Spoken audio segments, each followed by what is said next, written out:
Do not waste your 40s. Your future splits here.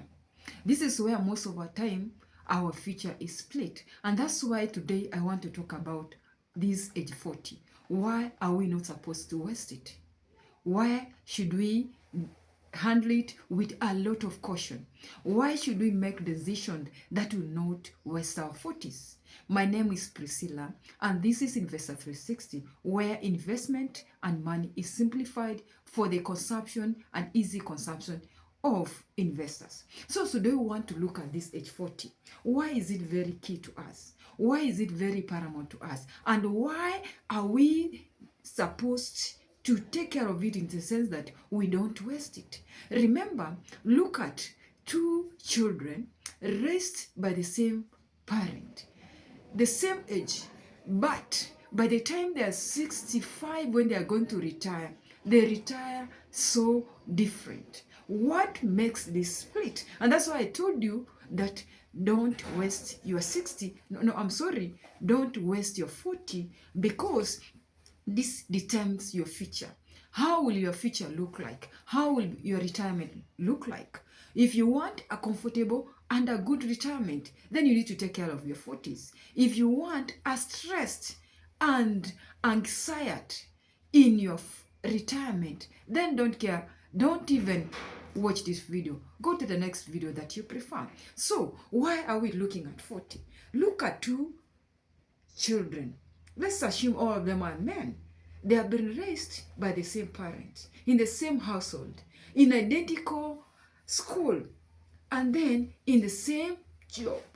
But then they end up different. What happens? Does it mean maybe their time was shaped when they were in their 20s? Was it shaped when they were in their 30s? Was this their future or their retirement shaped when they were in the what? In their 65, going for retirement? Or was it done when they were in 50? But then today, I want to tell you, their future was determined by how they designed their 40s.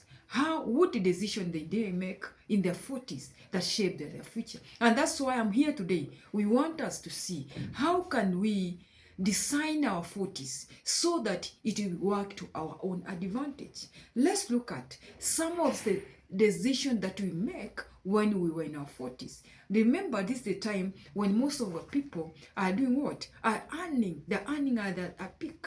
And then, why is it very, very key? Let's look at the first decision that they make when they're in their 40s. The decisions about the housing.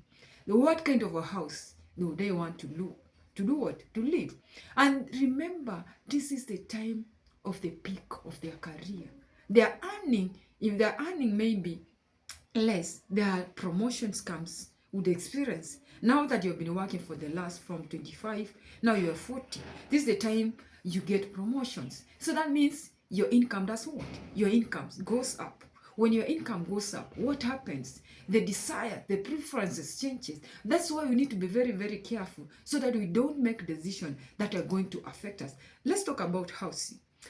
When you are in your 40s, your salary has gone up. You have a promotion. Of course, you are able to get, you are eligible for a mortgage. You'll be able to get a good mortgage that you can be able to do what? You can be able to pay because you have the same income. But then you realize when you upgrade your lifestyle, because that's why most of the time that's what you do. For instance, if I was living in a 2-bedroom house, I would decide to do what? To go to a bigger house. Maybe let's talk about a 4-bedroom house, because or I can take a mortgage whereby I'll be able to service it for how many years?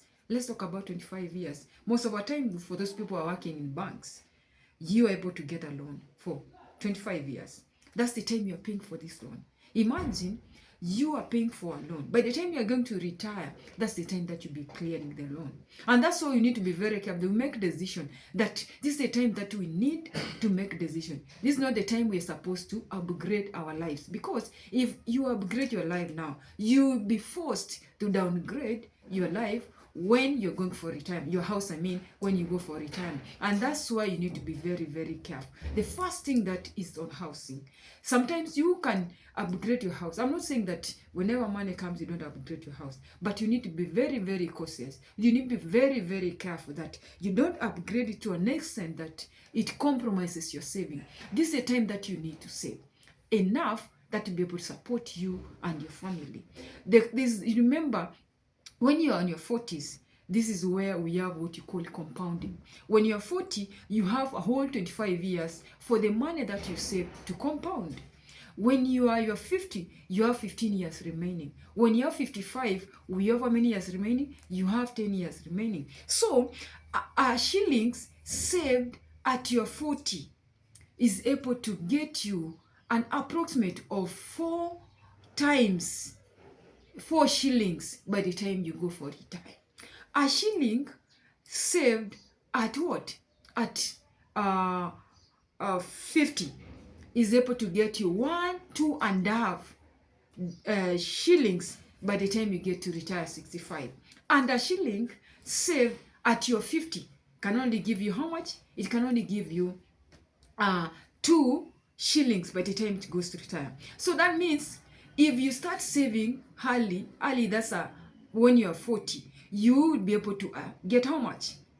You'll be able to get 4 times the shillings that you save. For instance, let's look at this scenario.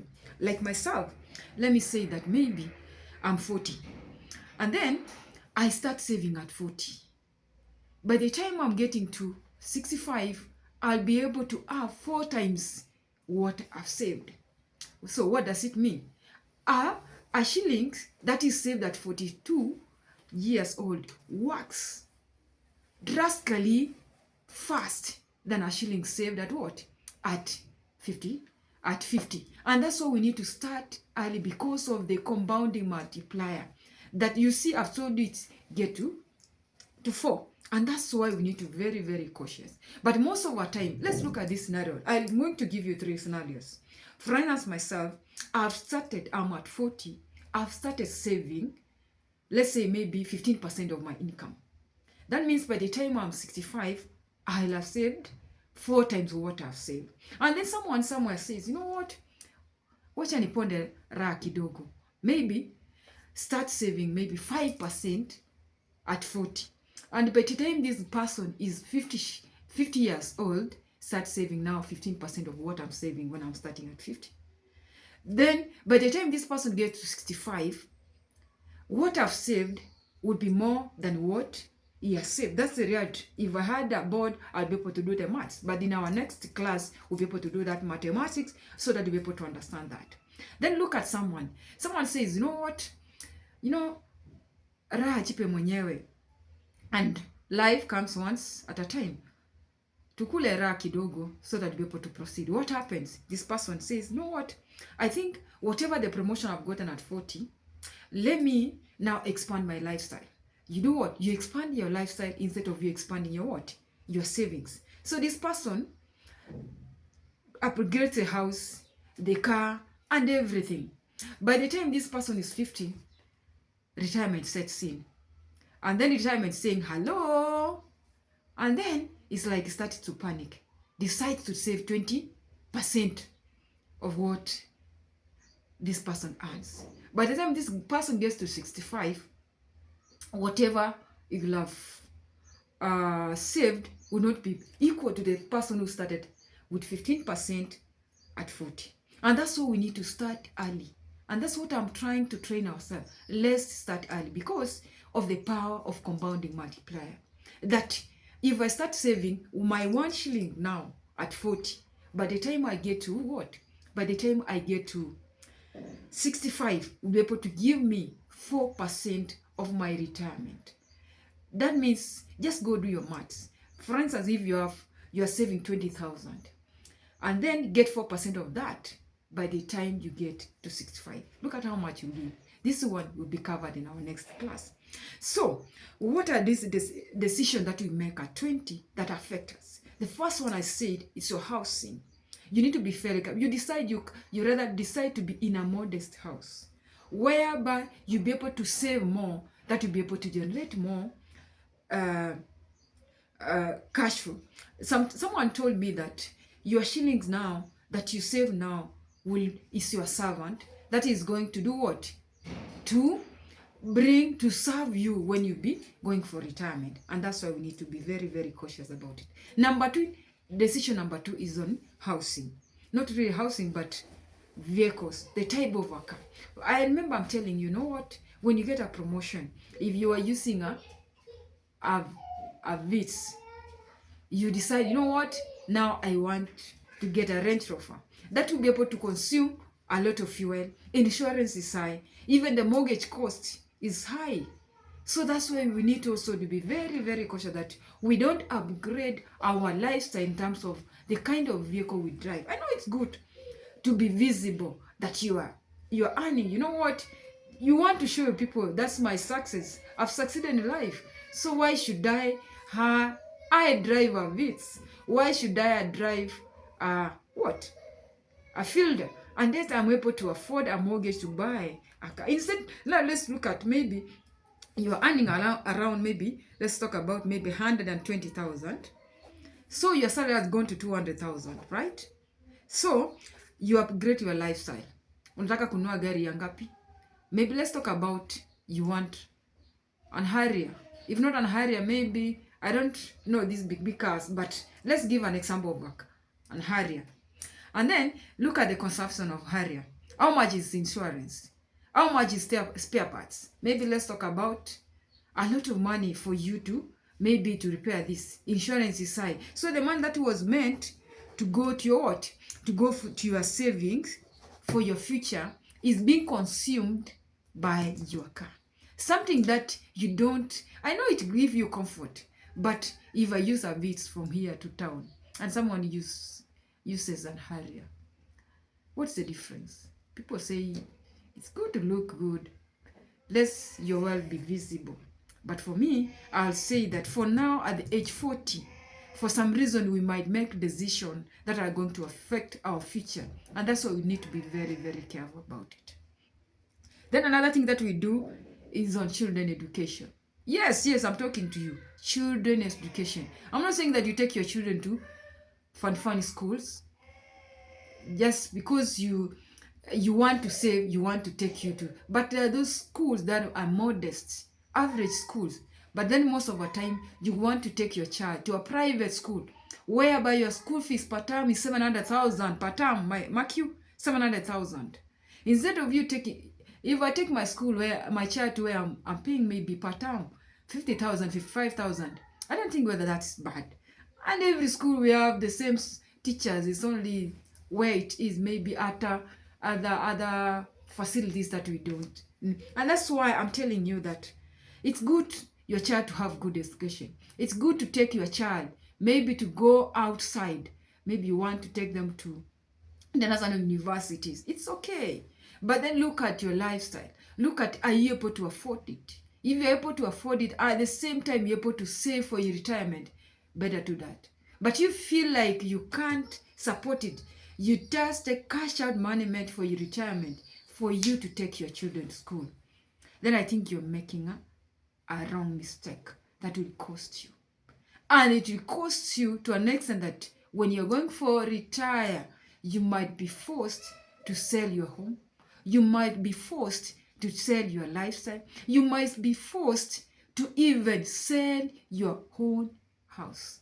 And that's why you need to be very careful so that we invest, so that by the time we are getting to retire, we have money that is going to work for us. And then another thing that they do is career risk tolerance. Career in the sense that we are very, very comfortable. For instance, if you're working for Equity, if you're working for maybe KRA, you don't want to move to another employment to just explore because, I don't want to take risk. I don't even know that company. But it could be a good company, it's only that you don't want to try.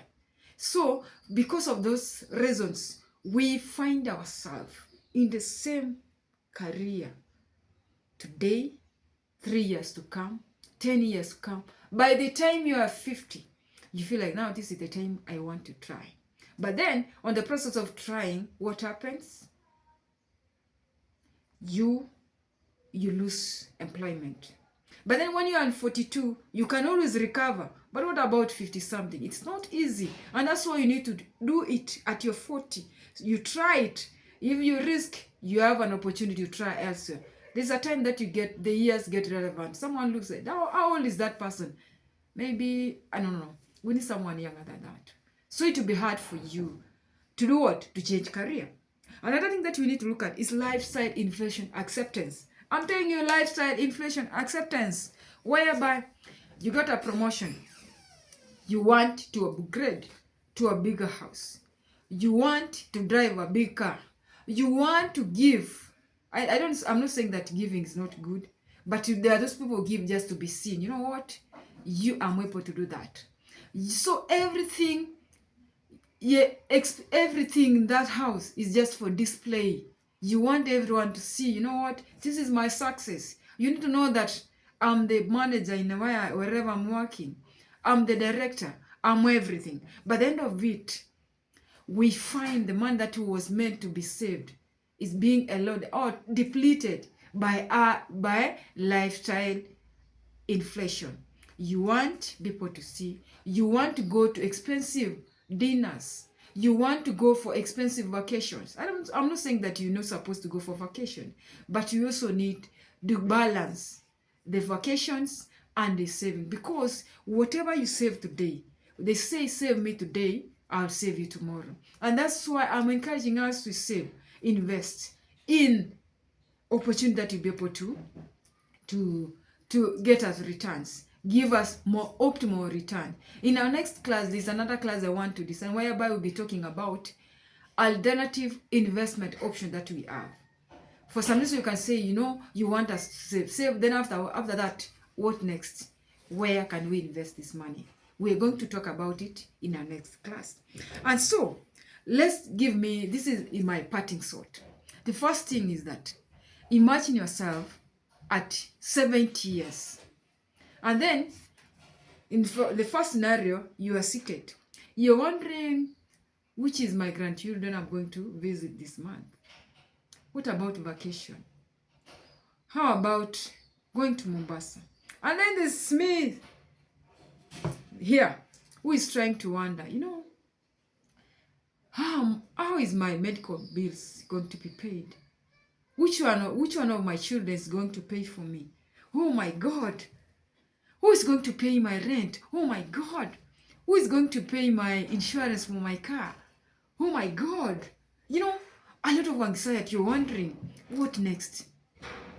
So, and that's why you need to be very, very careful how you treat your 40. What decision that you make at your 40. Number 2, downsize your house now, so that you won't downsize it when you go for your retirement. That's something you need to be very cautious. It's good to it's good to live rich, but also take care of your retirement. And then at your 40s, there's a lot of temptations of you upgrading your life, of you looking good to your friends. Everyone is going out. There's that fear of being left out. So you don't want to be part of that. But make sure you do what? You nurture that habit now. So that by the time you're getting to 40, you're used to that. When someone tells you, I'm going out, let me Friday, don't look alewe. You know what? I don't think I'm part to that. So you're used to that, And then, another thing that you need to do, ask yourself this question. Are you funding your lifestyle or your retirement? That's a big question that you need to ask yourself. You rather struggle, sacrifice now so that your future will look great. And that's why we need to be very, very careful about our 40. And that's why you find children raised in the same neighborhood, in the same school, earning the same salary, earning the same breathing the same oxygen. By the time they are 65, they are totally different. One is financially free, the other one is what? Is struggling with a lot of anxiety. What next? So, I want us to treat our 40 as a golden what? A golden decade whereby you make decisions. Let me give you this example. Two families, Jennifer and Cyprian. All of them, they're employed. They're earning around 155,000 shillings per month. Then, Cyprian tells Jennifer, I want us to upgrade this house. This house is too small. I know when you're getting to 40, there's that feeling, you know what? This house is too small for our children. We need a bigger house. So what do? Then Cyprian tells, you know what? We need to upgrade it. You try to persuade him and say, okay, let's go ahead and do it. You upgrade your lifestyle. Now, by the time you're getting to 55, you have a mortgage that has not been paid. You are still struggling, wondering how much to save. You don't even have enough to save because much of it is being consumed by what? By the mortgage. You don't even have money to invest in other income generating what? Businesses. And then there's another couple here. Let's talk about Priscilla and Edwin. All these people, Edwin comes, tells Priscilla, you know what? I think our children are old enough. They need to have their own houses. We need to upgrade this house to a bigger house. Then Priscilla tells Edwin, you know what? I know it's a good idea, but can we delay it a bit so that we'll be able to, at least we try to build our retirement kitty for some time. So Edwin accepts and they do what? They decide to build their retirement kit. And by the time these people get to 55, Priscilla and Edwin have saved enough. Let's talk about maybe 25 million. And then another person we were talking about, maybe Jennifer and Cyprian.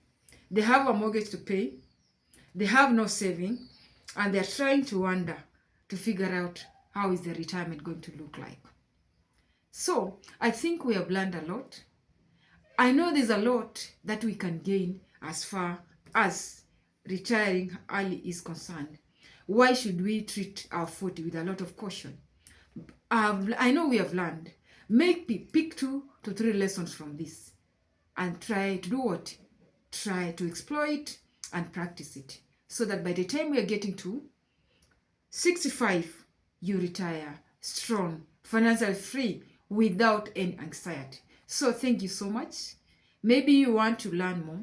You want to get to understand how can I plan for my retirement so that I won't be like Cyprian and Jennifer. My number is on the profile bio. You can check, reach out to me. Thank you so much. I know we are learning and we are still here to empower each and every one of us. Thank you so much. We are looking for another engagement like this. Peace. Thank you.